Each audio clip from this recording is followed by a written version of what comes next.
Welcome to Kenton's videos. Enjoy the video. You begin by defining who will buy and use this book and why. Pick a clear target audience: children, adults, seniors, and match vocabulary difficulty.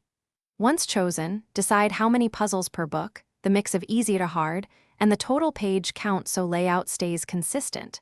Simultaneously assemble themed word lists of 50 to 200 vetted words each, checking spelling and duplicates. This simultaneous planning lets you start creating puzzles immediately without stopping to redesign later. Now you build each puzzle and format pages for print. Use chosen grid sizes and place words with varied directions, straight, diagonal, backwards, to control difficulty. Once words are placed, fill empty squares with plausible letters to avoid accidental words.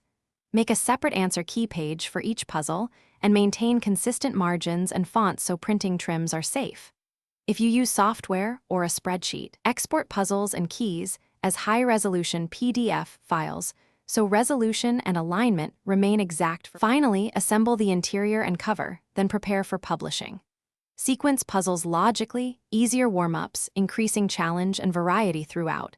Then design a cover with title, subtitle, age guidance, and a sample grid. Export a print-ready PDF with correct bleed and spine measurements, then order a proof copy and test print to check scaling and margins. If issues appear, adjust templates and re-export. One troubleshooting tip: if grids shift or fonts change in the proof, embed fonts, flatten images, and re-export PDF at high quality before reordering. Thanks for watching. Consider subscribing if we helped you.